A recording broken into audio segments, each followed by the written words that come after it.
So allocation is a tough business. I mean, how do you help your clients navigate which funds to invest in when there's an overwhelming amount of options to choose from? Yeah, it's a really tough business. You're right. It's very difficult. I've been doing it for a long time myself. I've been started a fund of funds, ran a fund of funds, and we did it internally after doing it externally for a number of years. So yeah, there are thousands of funds out there. How do you decide which ones to invest in? So it's about criteria. How are you going to measure these funds? And that criteria is not only which criteria, but how do you weight that criteria? So, you know, like I said, I've been doing this for many years. It's hard to make decisions just in general. This is called a multi-criteria decision model.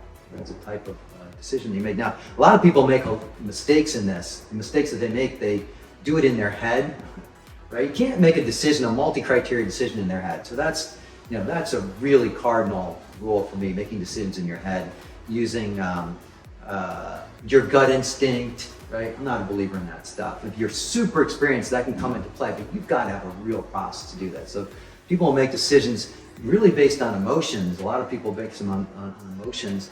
I think that's also wrong. You've got to be really careful about making decisions based on emotions. It's got to be logic-based.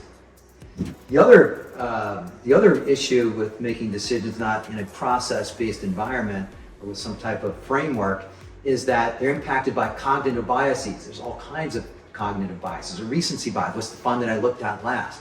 Right? That's silly. If you spend a lot of time, I spent so much time researching this fund, right?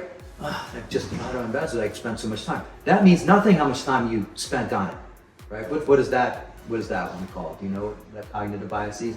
We've sunk a lot of time. Very good. Sunk cost, right? Sunk cost, right? So this process really helps you to avoid that. You really need an organized process. So that process looks something like this. You come up with criteria. What's the criteria? How am I going to measure these funds? And you do that on both an operational and investment side. We do it separately. Investment and operation. You got to separate those two categories, and then you come up with criteria for each one of those. So an example of a criteria is one that I really like. I want to know, is the manager investing in his or her own fund, and how much of their net worth, not how much money, it's what percentage of their net worth is going in there. That's really important. I think that gets you so far, just even for risk management, or they're eating their own cooking. So I really like to look at that one. And then I'll weigh it. Which criteria? I'll have a number of criteria. We've got hundreds to choose from in our model. So then you'll weigh it. That one I'll put very close to the top as an example. Then you have a rubric to score the criteria. So how am I going to decide to score that criteria? The manager has a percentage of their net worth. Is it 50%? I'm doing it on a 1 to 10 scale. And then it's just simple math. Multiply the weighting by that 1 to 10 scale, and you get a number for that particular criteria. Now you apply that rubric to all of the different funds, right? When you're going through this, you apply that rubric to the different funds, to the different criteria. And then you come up with a score for each of the funds. But you don't end there. That's the first part of the decision. Now, a lot of people miss this next part. They score them all and they miss this next part. You narrow it down based on that. So say you've got a certain amount of money to allocate to funds, and you narrow it down to the 10 funds, and you want to allocate it to the 3. You've given them all a score from 1 to 10. Do you allocate now to those funds in that 1 to 10 ratio? No.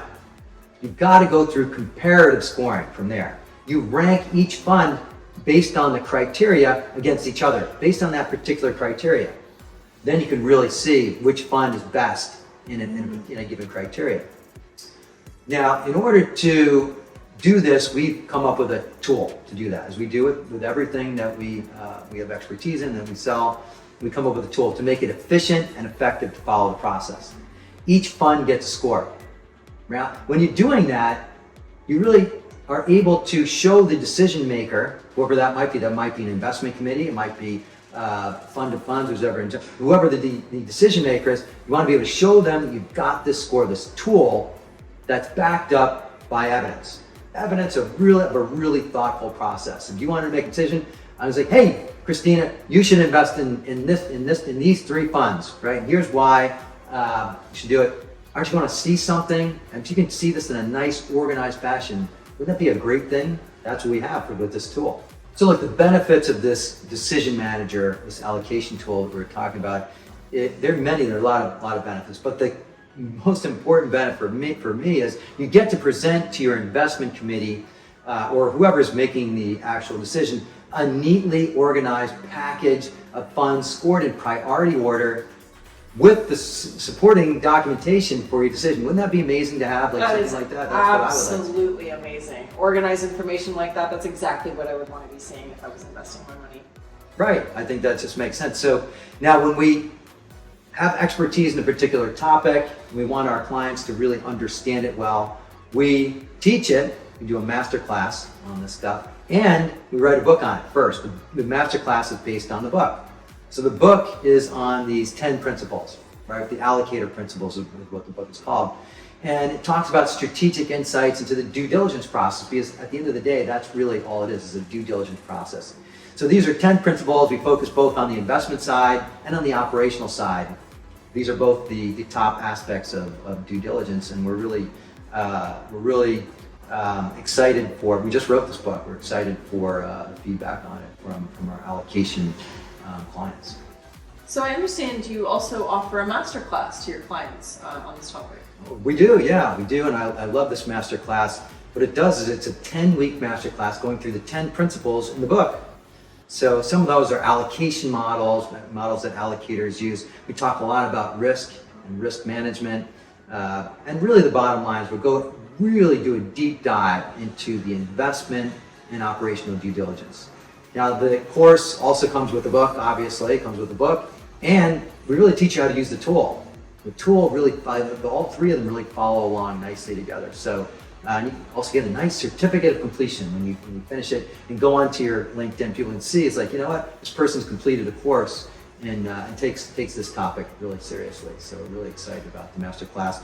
It's taught by not only myself, but various experts in this genre.